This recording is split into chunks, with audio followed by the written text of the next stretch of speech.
when I hit guys, you know, they're never the same. I know this for facts. They're never the same no matter what persona they put up, what image. Like I said, he looking good. You know, that's great for your body. You know, I don't think he should get in shape just because of this fight. Since he's in shape and the age he is, he should stay in shape. You know, it looks great on him. And the people that looking in that's 40 or over, you should look at him and like, you know what, let me start doing it as well too. You know, the world is turning into a big health thing or whatever, you know, what people eat and how they do. You know, I even went to certain plant-based foods myself, you know what I mean, because of certain situations. But, you know, that's not bothering me about him being in shape. That I think that even make the promotion, you know, of the fight even greater, you know, to see another man. I'm not even talking about being in shape, but I'm just saying sometimes guys only can take so many punches. And Correct. After they get beaten so many times, they can't do it anymore. Correct. Do you No think matter, he's at that point? all my fighters I'm going to fight is going to be at that point, you know, whether especially in the rematches. You know, I definitely take something from them, and no matter how in shape that your body may look, you know, your chin is another thing. You know, then you can strengthen this or whatever, you know what I mean? So, but this is what makes the fight exciting. You know, come Saturday night, nobody knows what's going to happen. This is a fight that you don't know what's going to happen until this happens. And people always dwelling off of the 7th round, which was a great round for him. You know, it was a lot of rounds in there that was beneficial for me. It was a lot of rounds that was beneficial for him, you know. But it what makes great fights, and I can't wait to see what happens. So how difficult is it in boxing, this last question for you, when you said you were meditating before and you say you're like doing visualization and all that, and if you're doing that and that you still don't know what's going to happen when you walk in the ring, does that make it anxious for you when you get in there? Is it difficult when you never know what's going to happen, even though you're trying to visualize the outcome? Well, I like a competitive fight. You know, I you know, although I meditate on certain things and I use visualization, meaning that I visualize what I want to happen, but I also know that, you know, when you plan things, sometimes things don't go as planned it. And in life, the things that hurt us the most, just like boxing, is the things that we can't see or we don't know that's coming. So I accept it all. If I visualize something that somehow it doesn't happen in the ring and he brings something else, then I'm up for that challenge. You know, that's what makes me a true champion, a great champion in the end, when I overcome adversity. And in the end of the day, my hand is raised high in the sky, and they say, and still, you know, that's what makes me even more prouder as a fighter, as a father, as a friend, and just as a human being and all. So, you know. Deontay, how much does your place in heavyweight history matter to you? It matters to me a lot. You know, it's been an amazing run for me, and I'm just looking for greatness.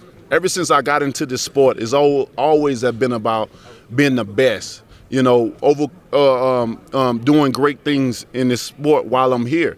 You know, I only have a certain amount of time. This is a young man's sport, as we always say. So anything that I do, I try to be the best, the ultimate best, you know, nothing less. And I think I've done a great job at that thus far. I got, like I said, 6 more years to go to give my love to this sport, and then I'm out of here. So with that being said, I'm looking to be the undisputed, undefeated, unified heavyweight champion of the world. And when I accomplish that, it's going to be a great feeling for me. Radio Rahim with Bomb Squad, Deontay Wilder. It can't be lost on us that it was just 5 years ago you won the title here. This is hallowed ground for you. And the guy I talked to on that day, and since then, is a different guy. That guy was Is he brooding. more happier? He's happier, Yeah. lighthearted, he's saying positive things, he's smiling. Keep going. There's an anger and an energy that was there that isn't there today. What happened in the transition of those 5 years that brings you to the moment where you are now? I'm at peace, you know. I'm at ultimate peace. You know, all my guys I have around me, you know, I'm trying to better describe it so people can understand where I'm coming from, because people don't understand. Even when I say at peace, you know, people go through so many things in life, and even when we get the smallest little piece, we don't know how to evaluate it and put it into our life at peace, because we have so much going on. But I think just being alone, you know, having that alone time to myself. Sometimes I'll be by myself weeks at a time. You know, I found that when I be alone, that I'm able to become one with myself. I'm able to understand me a little bit more. And people will say, you know, you've been 34 years, all your life. But it's another step into really understanding yourself. When you think you know yourself, it's another exercise, another step of really like, damn, I didn't know this about me. I didn't know that. I didn't. And then they say over 7 to 10 years, you start changing your taste, the things you like and stuff like that. So it's been a long journey for me, but it's been a great experience for me. Meditation has definitely been essential in my life as well. The people that I hang around, the energy that I'm around, like I said, I speak positivity, I think positive, and my results are positive. So I think that's been a big factor in me than before and now, just growth and all, just growth, and I'm such a happy person. One of your favorite quotes is, one face, one name, one champion. Once Joshua lost, it seemed like the black hat you were happy to wear, the villain role you were happy to play, and he was the good guy. You seem to be wanting to assume that kind of role now. Like, you're the single undefeated heavyweight champion right now. Is there an element of that in this? Well, I never played the villain. People just put me out to be the villain because of my words and how strong and my demeanor of them. Like I say, I'm very passionate about what I say and what I do. And, because I talk about hurting a man or, I'm the best or whatever, some of that stuff, being the best and saying, you this and you that, that's confidence in yourself. Anybody that understands that when you're trying to get someone, you want to be the best, you got to have confidence. You ain't worrying about somebody saying how cocky he is or he's so arrogant, especially in this line of field that we're in. This is the hurt business. So you got to have some type of element of feeling that you are the best at this. And I display it every time I step in the ring. So, I don't want to come across anybody as me playing the villain. I'm the good guy. It's just the Browns' mama, man. You can't help that guy. You say this is the hurt business. It definitely is. One more. Right here. One more question. Hold on, Tim. Hold on, Tim. Okay. Don't do that, bro. Tim, come on, bro. Don't do that. All right. Okay. You say this is a hurt business. You talk about growing and evolving. The last time, we can't lose the fact that you said you wanted to kill this guy. And this time you said that his daughter is important to you, him being a family man, giving him an opportunity. Have you evolved from that position? Is it now just a hurt business and you look at this a little bit differently as a fighter and a champion? We all have family. And it's always going to be the hurt business as I'm in. And my statement hasn't changed. This is the hurt, he's trying to apply as much hurt as I'm trying to apply as him. When I get in the ring, there ain't no pity pat stuff, or it wouldn't be boxing.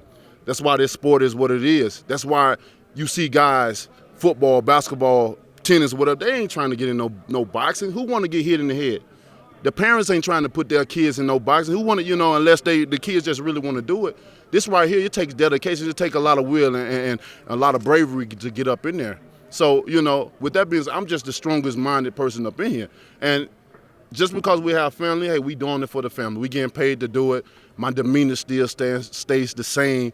And, my principle and morals and goals in this still stays the same. After it's over with, we hope for the best and be able to come in the fight healthy and leave it healthy. But if something happens, hey, that is out of my control. I'm only being the best and doing what I could do as a champion. And lastly, this last fight, it seemed that he gassed in the 8th. That he couldn't continue to put the kind of pressure on you or land the punches that he did in the 7th. We obviously see a differently fit Ortiz this time, a differently motivated and focused Ortiz this time. Is this going to be a greater challenge this time, not just technically, but getting to that finish line before those technical skills may take the win? So, could you say that one more time?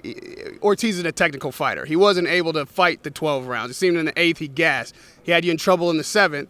If he's more fit and his technical skills are there and improved, is this a tougher fight for you this time to close the show before you get 12 rounds out of him? That's why this fight is so special and so amazing come November the 23rd. We don't know what's going to happen until it's happened. As a champion, as a long reigning champion, I'm glad that he's in shape. I'm glad that he looked great. He looked great, and as a champion, that's all you can ask for of your opponent, to come in shape, look great, because you just never know what's going to happen.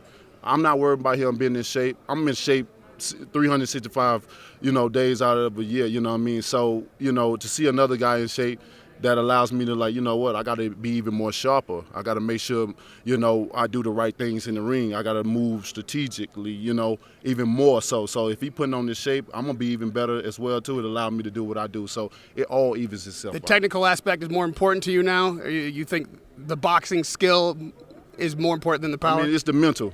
The mental and the physical plays 4%. Mental is 96, physical is 4. Radio Rahim with Deontay Wilder.